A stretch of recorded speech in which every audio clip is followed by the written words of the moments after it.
Thank you very much, Stefan Gössling. Ladies and gentlemen, a very warm welcome. On behalf of Studiosus, I would like to welcome you. I am Tanja Samrotzki. I'm a freelance journalist. I have to say that I myself am not very experienced in traveling. I always go to Tyrol, and I think it is really great. But I've got knowledge about a topic that is business and human rights. This is something where I used to work as a facilitator several times. And now I am pleased to be with your sector here today. Human rights and tourism, these two issues are combined more and more often also in the public. The Tagesspiegel Daily reported on this prior to the ITB. Lorenz Maro, the editor-in-chief, wrote that the partner country, Maldives, is not the only country alluring tourists with hot stone massages and threatens people from the Maldives with lapidation. This is just one example that businesses are more and more often confronted with the question how they can make a contribution towards upholding human rights. Ladies and gentlemen, before I'm going to introduce the panel of experts to you, I'd like to get your opinion about this challenge. On your seats, you can see kind of a remote control. You can use this device to express your opinion. You could do it in a hidden way. Maybe you can hide it underneath your scarf if you want to. Now, we're going to see a question screened here on the screen. And if you want to reply with one, you press number 1. If you want to give answer number 2, you press number 2, etc. It's called real-time voting. And we're going to test it in a little while so that it can work, technically speaking. I'd like to ask you to only press the button once all the answers have been mentioned. So if, with regard to the first question, you think, well, I'd like to answer this straight away, please wait for the second and third answer that might be more fitting, and please be honest. It's not about getting a nice picture in our answers. It's more about getting a good picture of your opinion. So the first question we are going to see is question number 8, actually. It is about human rights due diligence in the tourism industry. What do you think? It is irrelevant, can be an added value, or is no question? You can click now.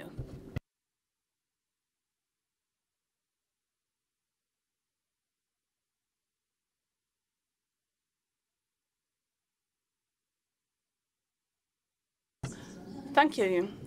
Thank you to the 2% who said, well, it's irrelevant. This is an honest answer, but I also believe those who pressed 2 and 3. But it is good if we see that there are various attitudes represented here in the room. Ladies and gentlemen, now I would like to present the experts to you. We are going to have a discussion with. Please welcome Beryl Kofler, Harald Zeiss, Nicole Häusler, and Peter Mario Kupsch. May I ask you all on stage, please?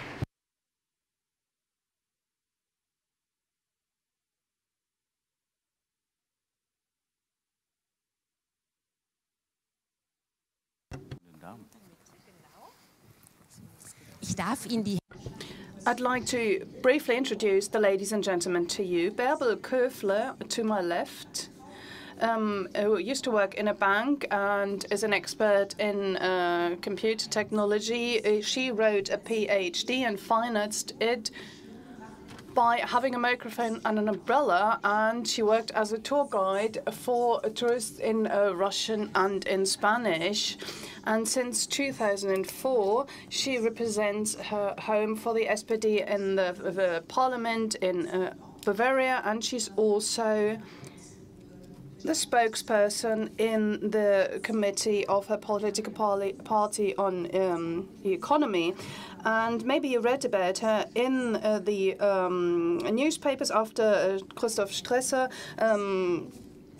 She is now the successor in the federal government as the Commissioner for Human Rights Policy and Humanitarian Aid. And she started working on 1st of March. And then Beryl Kofler had to go to Geneva to the Committee on Human Rights of the UN. And Harald Zeiss Professor Harald Zeiss studied economics, and he has got a master in business ethics. And Mr. Zeiss works in this field. He is deputy chairman of the Sustainability Committee and chairman of the Human Rights Committee. And she also studied at the university in Wernigerode, and at the German Travel Association, he's in charge of the Sustainability Committee. Mr. Harald Zeiss shows that he's both at home in the rural areas and in the big cities. He was born in the Hunsrück low mountain ranges, and he then also spent some time in Madagascar's capital. The archaeologist, Petra Thomas, this is the blonde lady, traveled to Asia, and this is when she started working in the tourism sector.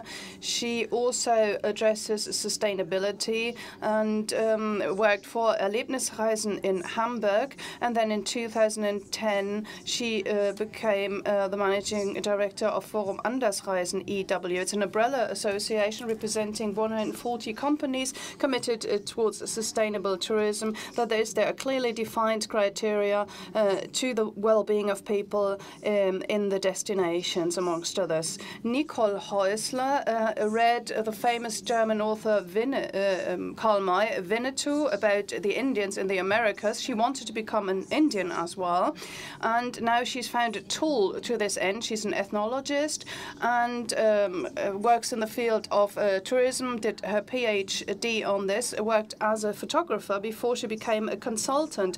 It is thanks to her know-how that she supports various NGOs and the government NGOs responsible for nature reservations, for instance, to promote sustainable tourism in Asia. Sometimes she's in Germany as well, and she also teaches at the University for Sustainable Development in Eberswalde. Last but not least, I would like to introduce Peter Mario Gopsch, our host. He studied in Munich and California before. In 1983, he started working in the company which was set up by his father, Werner. He has been the managing director of Studiosus Reisen since then, and promotes socially responsible traveling, amongst others. And he is also a member in the legal committee of the DRV.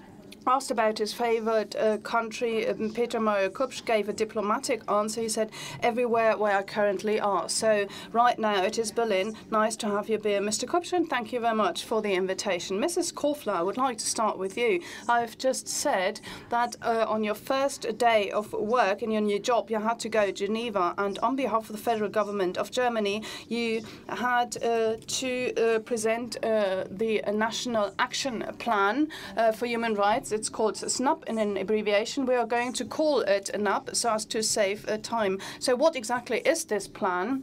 Well, it's a great pleasure for me to be able to talk about NAP. This is a topic which is really very important for me and has been so for the past 1.5 years. It is about the implementation of the UN Guiding Principles of 2011. I suppose that you're familiar with the discussion. It is John Ruggie who had the ideas. It's about defining the principles of due diligence, define the tasks of businesses and states in terms of human rights. What can companies do so as to make a contribution towards the promotion and upholding of human rights? And it is also about complaints mechanisms. These three pillars of the UN Guiding Principles are to be embedded in the national legislations and are to also have a national impact in the various countries.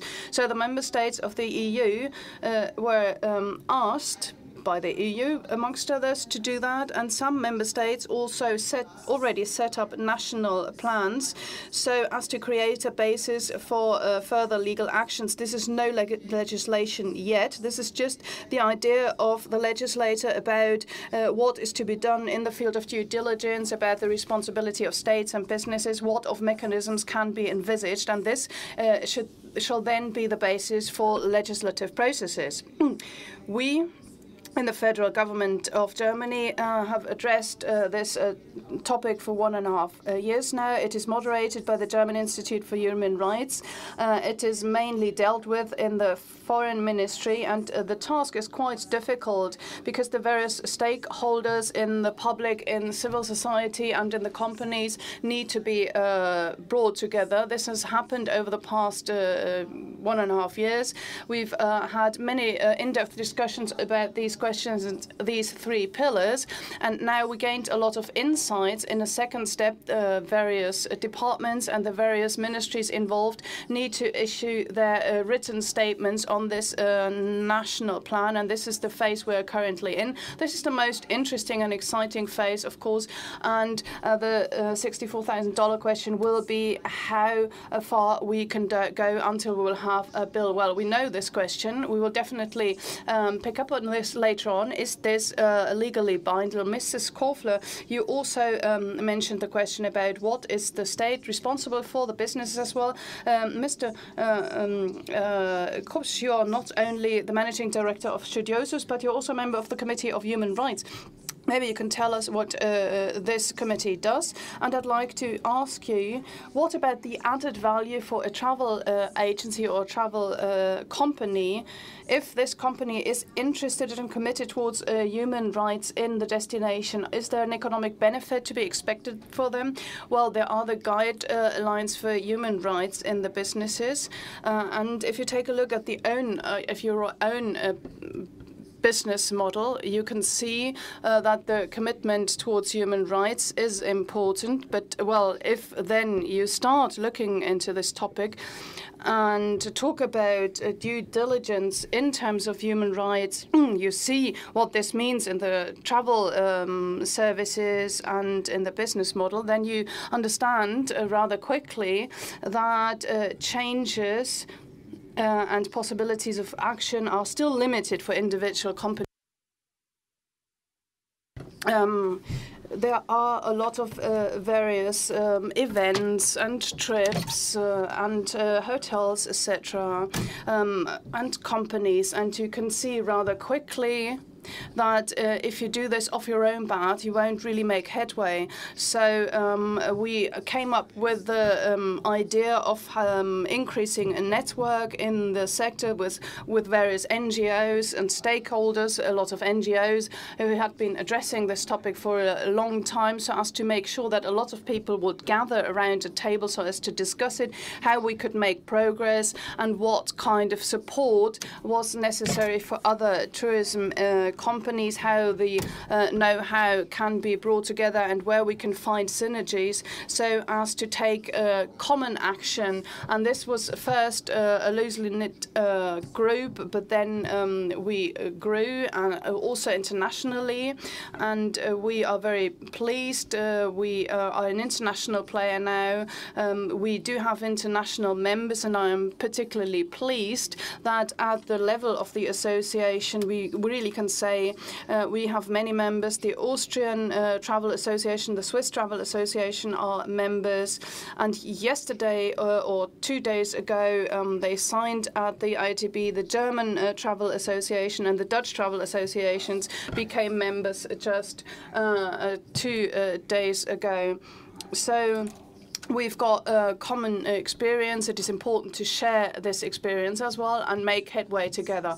Well, it sounds a little bit abstract, ladies and gentlemen, but I can promise that we will talk about this more specifically and talk about what due diligence actually means. First of all, I'd like to ask Mrs. Thomas, who's a member of this roundtable as well, why she's involved in this. I told you that she works for Anders Reisen for 17 years already. They had a very specific catalogue of criteria on socially responsible traveling, and this is important also in the destinations. So Anders Reisen already knows what they need to do, but why do they become members of the roundtable? What is the benefit for you?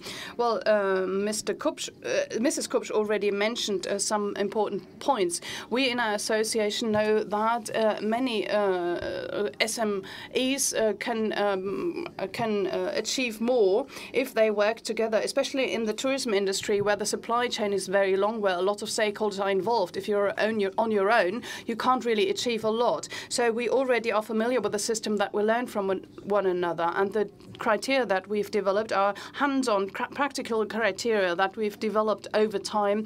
A lot of criteria affect the social area because this is important for a service sector, and the Roundtable provides the opportunity to us to exchange experience. We already did this on a small scale, and we can now expand this to other stakeholders to also have an international network. For us, the association, that's really an important point, because I think all the associations have this key role. They convey this message to the members. Not every single member will have the time to take part in the roundtable meetings. They're all based in different places, and it is the task of an association to spread this information, and this is why we assume this task, so as to achieve something together. So you focus on human rights.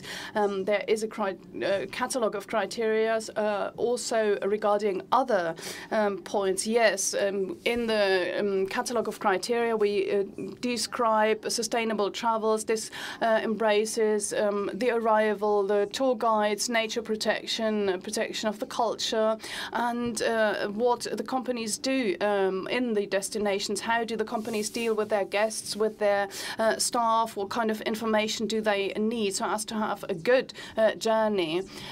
Yes, you already mentioned the practical aspects. We're going to talk about this later. Thank you. Mr. Zeiss, you represent the DRV, the German Travel Association, in the roundtable. It just signed its membership contract. Why did the DRV do that? And conversely, what can your input be in the roundtable as a major stakeholder? What can others contribute? Ruggie was mentioned already. He set up the guiding principles. I don't know what you think about it. When I heard about it, as a sustainability manager, there's a huge range of topics to be dealt with, and human rights are just one aspect, but I did not really know exactly what it meant, and there are very specific recommendations for action included. It is important for environmental policy, for instance, but Mr. Ruggie also says that companies need to be aware of the situation in the respective destinations, and very often we don't have this awareness. We simply expect everything to be fine, but in detail we didn't really know back then. And another very specific step is the following one, for instance. If there is a violation of human rights in the host countries, the people affected have the possibility to also communicate this. There are channels of complaint that are possible that you can use. You all are familiar with tourism, and you know that the situation for many tour operators is very similar. It's not that one tour operator works together with completely different partners compared to another one with regard to hotels, agencies, various companies. And seen from the perspective of the DRV, the German Travel Association, we quickly realized that all these issues, which are important to all of us, need to be dealt with together, because once you've got a complaints channel open, everybody can benefit from it, and we should establish it together. So 1.5 years ago, we were thinking about it, whether we could manage it for ourselves. We were the guest in the roundtable, but we were also looking for an in-house solution for our members. And I have to say, thanks to the dynamics of the roundtable, we quickly realized that it would be better to get involved. And we said, well, maybe we can do something together, and this is important to us. Why should we reinvent the wheel if we can bundle our forces here? And we also hold the hope that we can make a contribution thanks to our political clout, so as to also discuss and centralize this at a political level. You can even go one step further in thinking and say, well, maybe other sectors are affected as well. What about the employees employees? What about the suppliers in the various countries? To us, it's host countries. To others, it's the production sites, these countries, so that they are being listened to. And then this moves us on to the next point, to make something against it, and everybody needs to make a contribution. We'll talk about it later on. And the last point is just documentation. And these are all the guiding principles. Okay, thank you very much, Mr. Theis. Mrs. Häusler, we've just heard that the perspective of the industry internally, but consultants can do something. NGOs, the Center for Responsible Business in Myanmar, is just one example. What is your role when talking about due diligence in terms of human rights of companies? How can you support them? Maybe I can give you a specific example. I think the NGOs always have the possibility to be the buffer between the government and the private sector, and the NGOs are to play a role. I always call it a facilitator's role. For 3 years, I've been working in Myanmar. You can imagine this is a very difficult country where there are, or where there used to be many, many violations of human rights until 3 years ago. The situation has clearly improved a lot. And what we did, the Myanmar Center for Responsible Business and the HandsOn Foundation, we started organizing conferences on this topic. What are human rights in tourism in Myanmar? This is one of the questions. And here we really gained insight, which is very important for me personally as well. First of all, people were hesitant because they said, well, this term of human rights is a very Western term for Asians, and they feel that they are not really involved in Asia. And the participants got information, got involved, because we first started with the ideas of Buddhas, and we asked how is Buddha's philosophy linked to human rights, and we found many parallels. And then the Asians, as Buddhists, realized that actually Buddha was a human rights activist, and this is how we started working together with them, where they started being involved.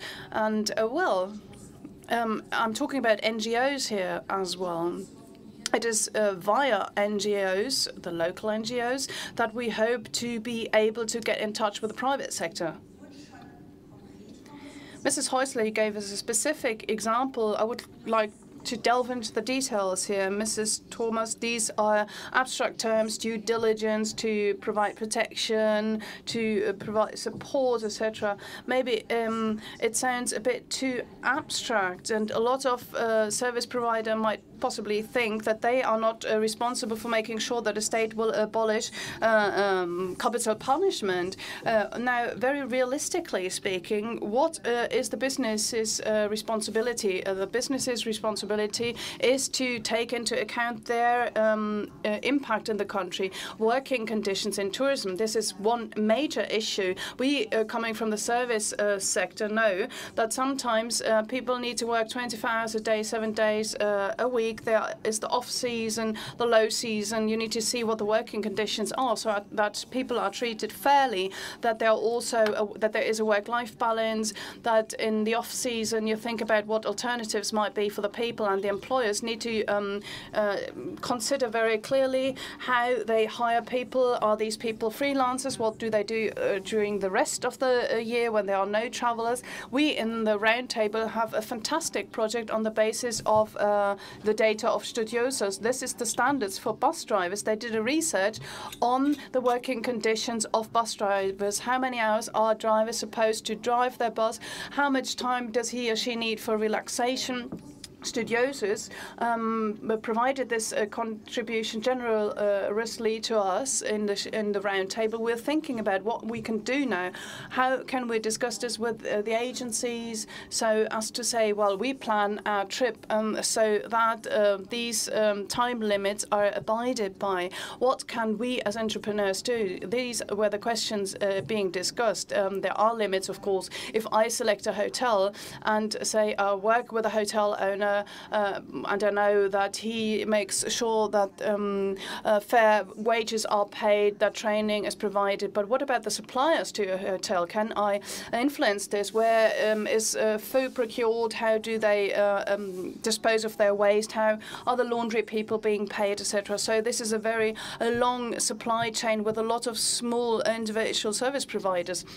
Mr. Theis, you are nodding when the chain was mentioned. How can you start working there? What is a practical, hands-on approach? Very good question. How much insight do you get into such a supply chain? It's not really easy. We imagine, okay, we go there to the destination and we say, let's have a look at the working contracts. So let's imagine the other way around. They came here and wanted to look at the working contracts. It's not possible due to data protection, of course, and you mentioned it as well. The cultures, the local cultures, need to be respected. We must not impose our ideas on the people in terms of their culture.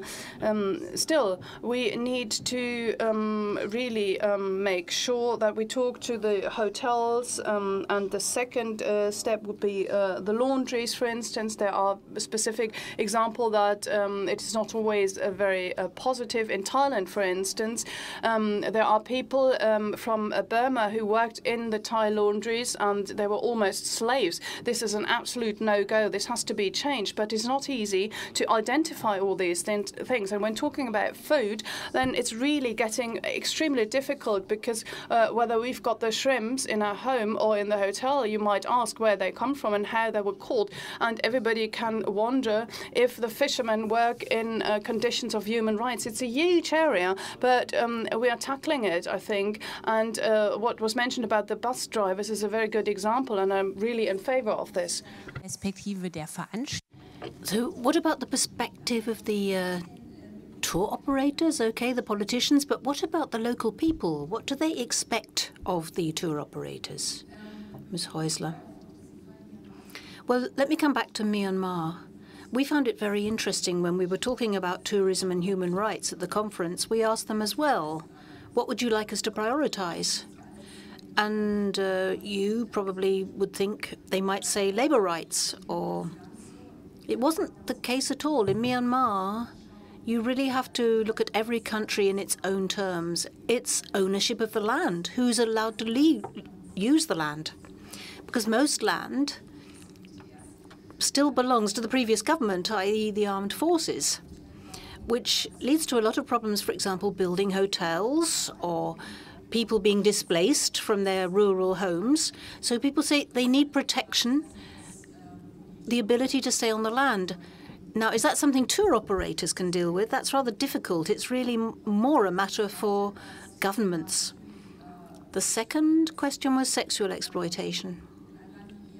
In a country like Myanmar, which has a fear that the wave of sex tourism could now stretch into their country and affect children and others.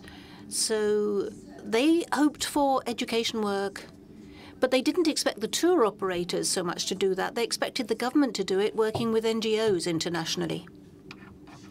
Mr. Kubsch, what can you do about that? How does a tour operator in the region of Myanmar say if there is rural poverty or people are being displaced internally? How do you do that? You won't boycott, you'll go there and talk, but you want visitors to feel welcome. There's a bit of a contradiction there, isn't there? Well, in terms of tourism development and projects, it really is difficult if, for example, hotels have been developed. We've got a case at the moment, we've got a discussion in Sri Lanka where a number of different zones have been developed from different perspectives. I think the only thing you can do in these cases is dialogue. You have to get people around a table, and people need to think together. Those who are concerned, the stakeholders, if you like, who may be able to have an influence, and politicians, of course, need to get together and think of ways that they can compensate, perhaps, for the problems or find a viable compromise. I think especially in these areas, we need to try and set up forums, platforms for dialogue, and to encourage people, encourage the stakeholders, or those who are taking the land from others, for example, to sit there and meet them and come up with appropriate measures. But upstream, if we're talking about developing new tourist projects where you don't have that legacy, then we try to ensure, to the extent that we can, that human rights assessments are carried out, not only environmental impact assessments, but also human rights assessments. We try to sort that out beforehand, and there are institutions that do that. Ms. Kufler, what we're hearing here, we're hearing from well-intentioned people, Studiosus, Mr. Zeiss, all of these people. They're committed to the right things, but this is just a little extract, if you like, of the sector as a whole. How binding is all this? Very often there's this question that operators who are committed and who spend money and go to a lot of effort, and they say, our rivals aren't actually committed in the same way and they're plundering the resources. Yes, that's an aim of the National Action Plan, and that's why we're all committed to that. We want to define what we expect from companies, what obligations should they have. So to come back to this last point, those voluntary assessments of human rights, I think that ought to be a prerequisite, that a company undertakes to do this and that takes place under the law, because that's a basis in order to assess whether there might be problems in the country with who's allowed to use the land or sexual exploitation or specific labor rights and protection. You need to have a specific look and see how can we possibly help in that area. But it needs to be a binding prerequisite that the company says, yes, I have a duty of care in terms of human rights. That would be something that I would like to see, and I would like to see it enshrined in the National Action Plan. Of course, we have to see it as a process. Others were saying that as well. Perhaps we should dismiss this concern that we sit here in Berlin, somewhere right down the value chain, and say, ooh, how might we be affected and what laws can we adopt? But there are minimum standards that you must be aware of when you go to other countries. That's what we're talking about. And for the representatives of a travel sector have to ensure that there is a level playing field. So there are representatives of the sector who are concerned about standards, about human rights, who work with partners and want to make sure that this is not done at the expense of local people. But that's what they all need to do. We don't want competition for the lowest price and the lowest standards on the backs of people in other countries, given the way that these consumer patterns run. That's a decisive question. So the National Action Plan needs to provide a basis, criteria that we've talked about, so that companies are aware of what the German government would like to see, and then I think that the lawmakers in Germany need to make sure they come up with appropriate legislation. Would that make your work easier, or do you oppose binding rules? No, it would make it easier if they're good rules. I think that's clear. Sharing rules means we have that level playing field, and that's about fairness in competition. This process, which we're slowly working towards, shows how important it is, I think, that we carry out further research, do those assessments in different places. In the past, Kenya and India were places where we did assessments to see what's happening in the tourist economy, who's affected, how much are they affected. I can quickly give you a picture of Germany. There are a lot of people doing waitering jobs in Germany who are doing overtime and are exposed to all kinds of pressures. It's not the whole sector, but what can we expect locally is a question. How urgent are the issues? Can we prioritize them? So before we apply rules, I think we need to talk to each other and agree what we think, firstly, what is important, and secondly, what is urgent. Ladies and gentlemen, so you have some idea of what we're going to do next. I would then like to ask a round of questions about who is supporting whom. and then I will open up for your questions. But let's take advantage of our real-time voting at this point. So have a look at those devices. It's question number 9. And the question here, you have it, I think. Human rights and tourism? No. Have you got another question? No. Where's it gone? It's called What Helps Best? Okay. I can see them here. It's easier, but still not the right question. Have you got any more? How sad.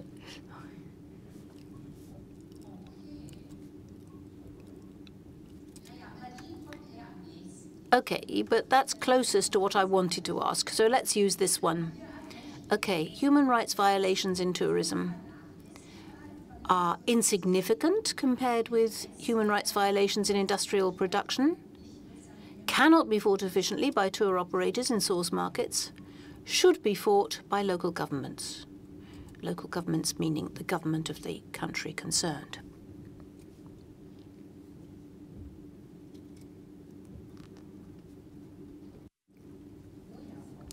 Oh, yes, Ms. Korfler, look at that.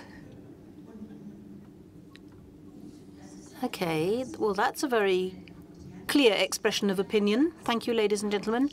I can only say what was on the slide that I wanted. Perhaps we can ask you to thrash this out with me in the next round of questions. I wanted to know from the audience what helps most to implement this duty of care, and I would have offered you a political contact point for complaints, more cooperation within the sector, or information from the government and NGOs. That might mean embassies locally. But Ms. Korfler, the audience definitely wants you to sort this out. So what is a task for the state and what is not, in your opinion? Well, of course, it's a task for the politicians to set a clear framework and to adopt laws, and those laws should be adopted in the destination countries as well.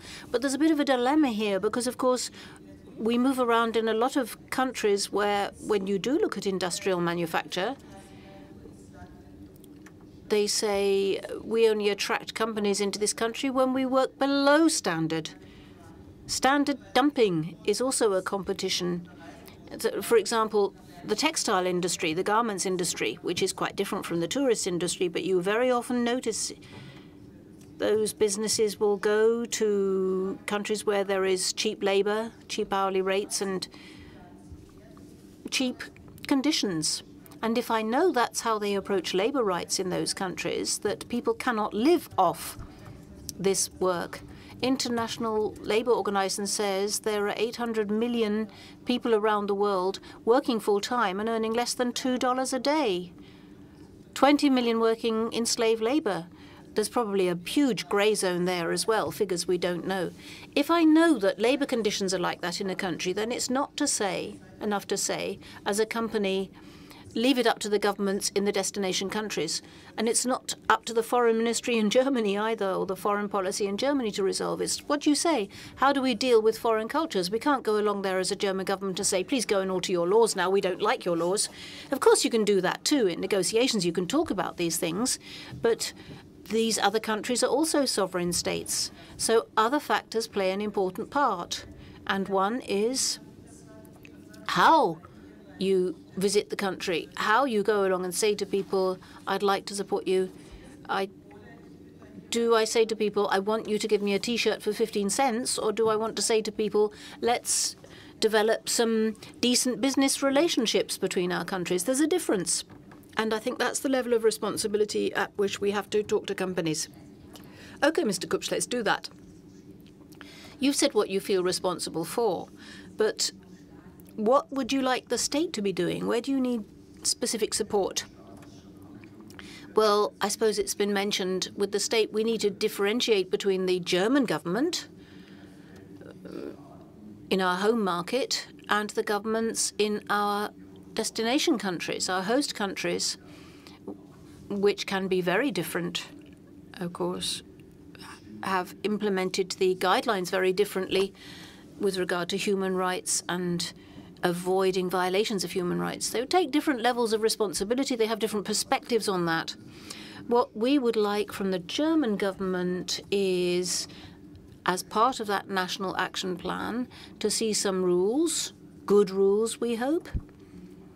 I assume they will be, but they do need to be binding so that we all know what the basis is for tour operators. That's important, so that we know how we must approach these things, so that we have fair, equal competitions, a level playing field. So just to comment on what we actually are interested in, I'd like to contradict something Professor Zeiss said.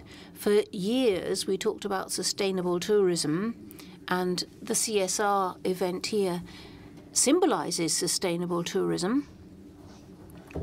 Maybe human rights are part of that sustainability debate.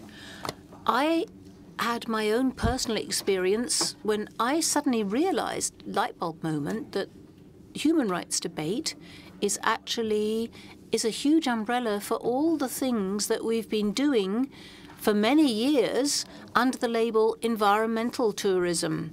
Clean water, for example, social responsibility in the communities, and a lot of questions relate to that. Labor conditions, but preserving cultures, similar things. And I think that human rights isn't anything new for tourism. We just gave it a different label. We called it corporate social responsibility. We called it sustainability management. And I think it simply broadens our view. And I think that means we should be less cautious when we're looking at specific issues, because we've done this in the past.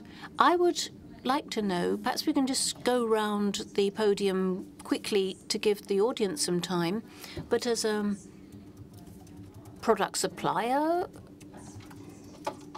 what would you like to see, Ms. Thomas? What information would be useful? Mr. Zeiss was just saying there are these risk assessments in countries. There are 2 at the moment which are particularly extensive. And these are initiatives that were taken by private companies. In India, we've got a couple of big assessments that have been done.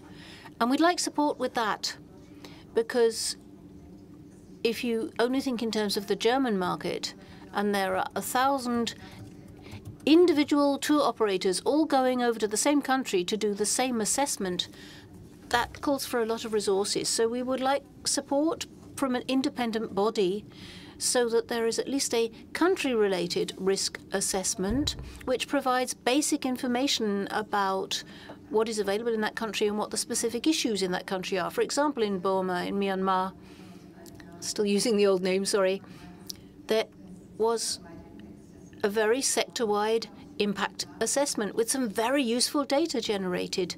And it would be good to have that for every country so that we can then build our personal analysis on that.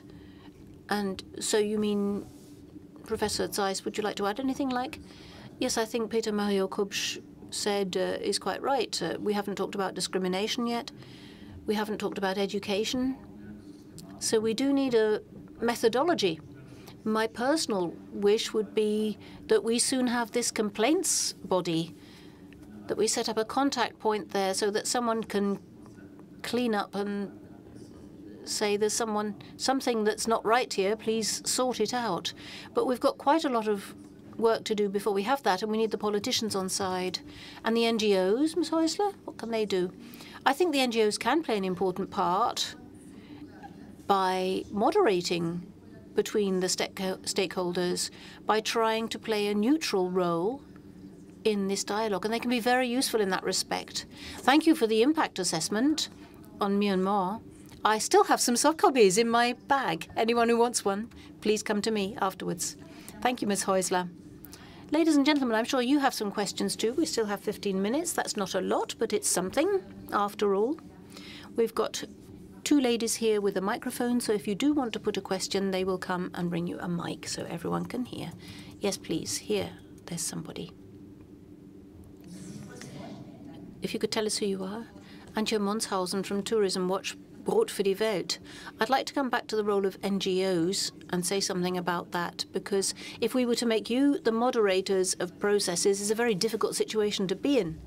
We saw that in Sri Lanka with the example, but in a lot of other countries too, where the private sector can ensure that civil society is taken seriously by the political rulers. We've seen here we have a very strong civil society with our NGOs, our non-government organizations. Often they are misunderstood as anti-government organizations, and I think there's quite a long way to go there. I think it's very good if we have a round table, because we're members of this round table ourselves, if we begin to see that tourism does have a lot of power and a lot of responsibility and can make its influence felt. One example, for example, would be the German Travel Association with regard to protecting children from child labour. I know it's only one workshop a year, it's not enough, but it means working with prosecutors, with NGOs. Sometimes it's the first time that these people have got together in those countries to talk about implementing solutions.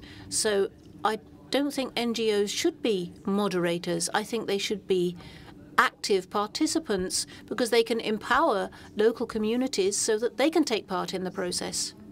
Could I say something about that? Yes, I think this concept, NGOs, certainly always needs to be clarified. It's a broad term. When I talk about NGOs, I'm talking above all about international NGOs that can play a neutral role to begin with. The kind of NGOs you're talking about are the civil society bodies or local NGOs who certainly cannot moderate. Absolutely not. They don't play a neutral role. So when I talk of NGOs, I actually mean international organizations. It could be the ILO, trying, first of all, to get the stakeholders round a table, because that is often a challenge in itself. Thank you. Any more questions out there?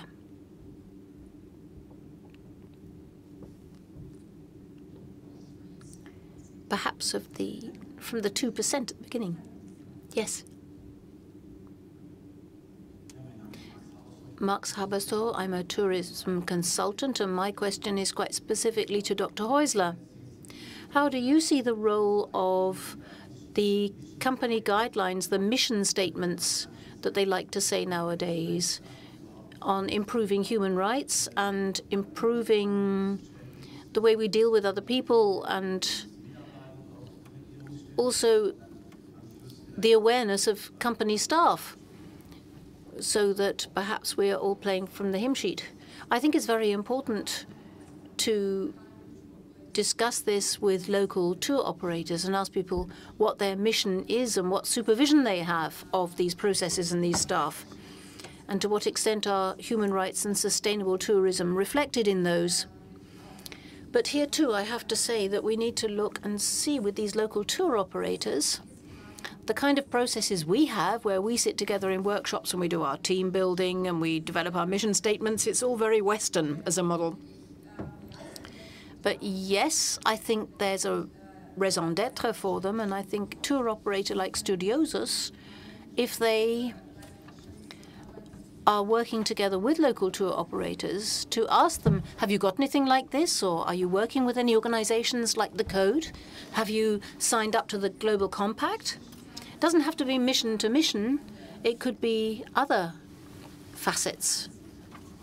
Mr. Zeiss, Mr. Kupsch, anyone else on that?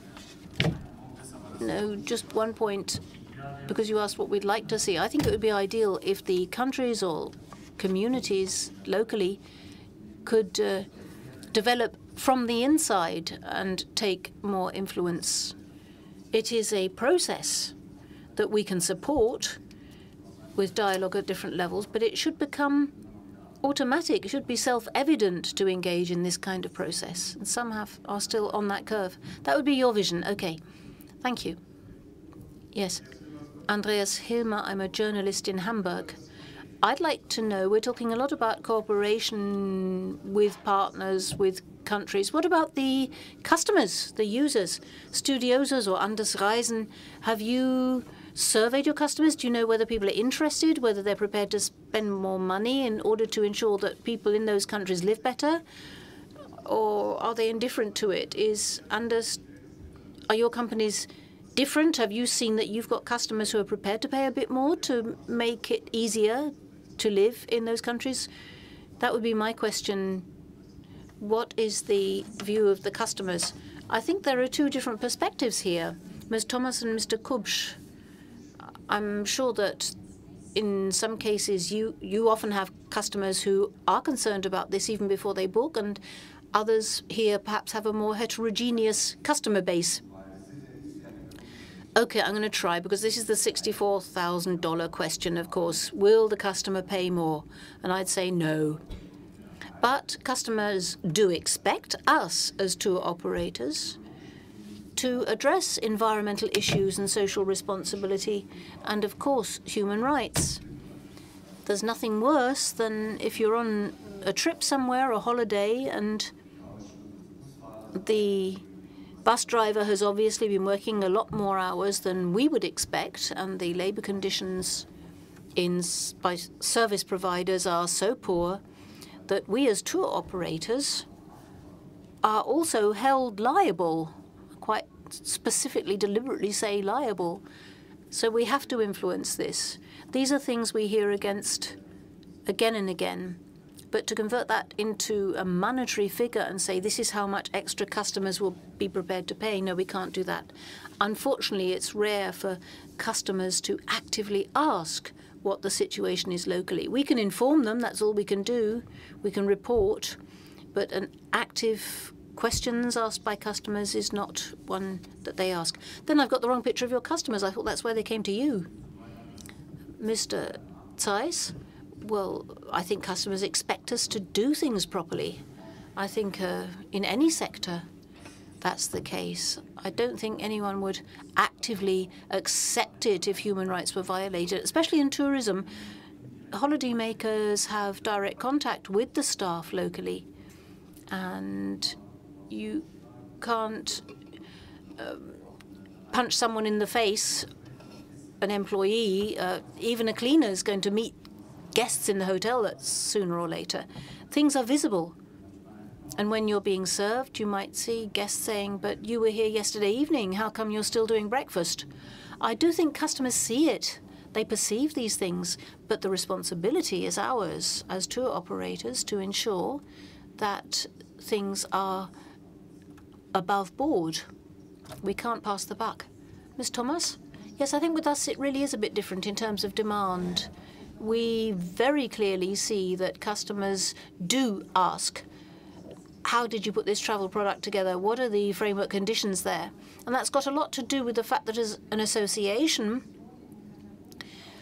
our members are able to express their philosophy in our catalogues. And if that's the case, then you often are asked the question, people say, I saw the chambermaid, it was the same person, or I saw this interesting story in Myanmar where you see the evening balloon spectacle, and then you come back in the evening and the group will say that the travel rep and the bus driver were with us 24 hours a day. So I think they are rather more perceptive. We see that travellers do perceive more, but payment is, of course, the interesting side to it, because there are studies that suggest that people are willing to pay more. But I think we need to look at what prices we're talking about. If we're talking about dumping prices anyway, when you can see, well, that can't possibly cover the costs, or are we paying a fair price for the package we're getting? Okay, there's a last question from the gentleman at the back. Sorry, the lady there is too late. I think that tour operators at whatever level should, in my experience, not always hide behind the customers and say the customers aren't prepared to pay the extra 10 euros.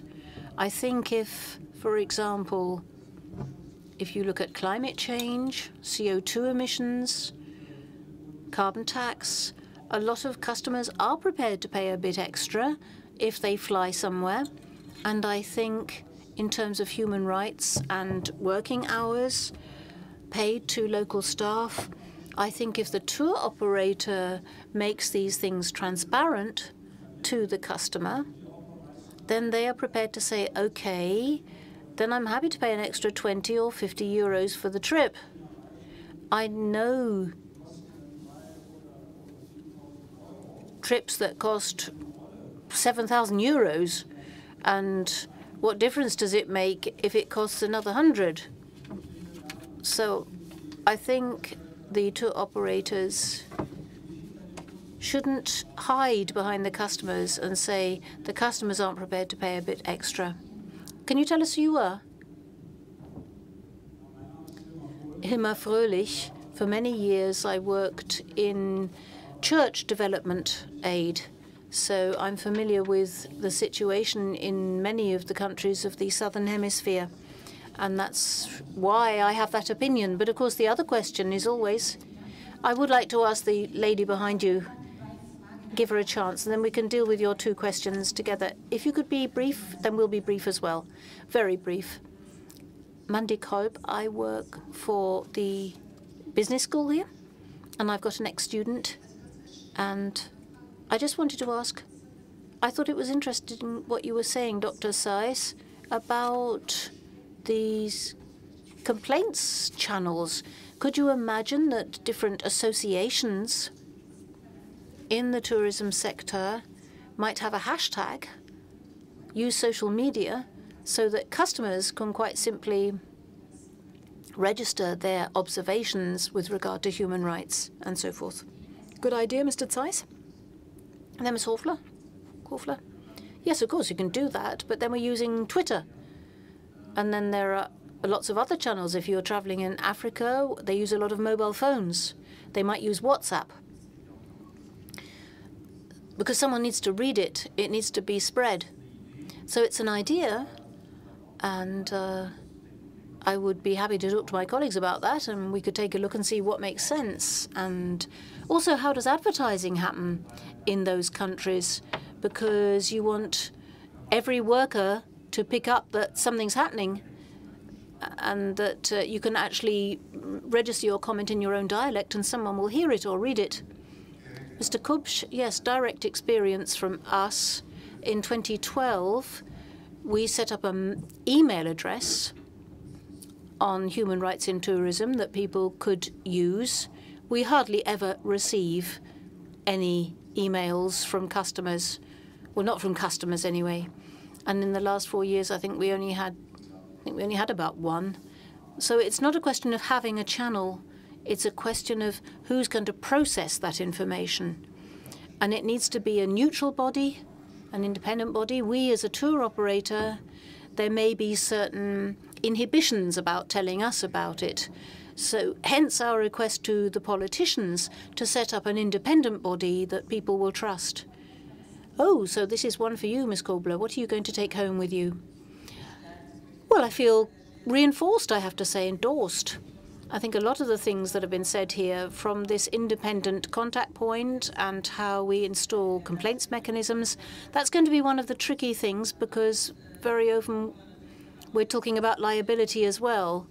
And there the fur starts to fly. But of course we need to support people locally. They need to know where they can send their complaints or address their complaints, because what we've got at the moment isn't practical. These national contact points with their complaints mechanisms and ministries, for that sphere, it isn't practical. We need other instruments. And a second point, which is very important to me, and that's this question of binding rules. I'm very grateful to you for saying that you would like to see binding standards, because this is certainly contested in many sectors of the economy. And I certainly agree with you that we do need a level playing field. That's an important point. And the third thing is support for companies where they need it. So the risk assessments is something we were talking about yesterday, actually, with people at the German Foreign Office. That's an important issue, because people should get the support they need. Thank you, Ms. Korfler, and thank you to all of you, and to ladies and gentlemen. And Mr. Fröhlich, I thought that was a statement rather than a question. I didn't want to cut you off, so I want to pick up what you said in my conclusion. You said that customers or companies shouldn't hide behind customers. Let me extend that and say companies shouldn't hide behind politicians, but politicians also shouldn't hide behind companies and customers. Basically, everything is linked up. So I will quote what Mr. Kopsch said at the beginning. You can't do anything on your own, but together we can.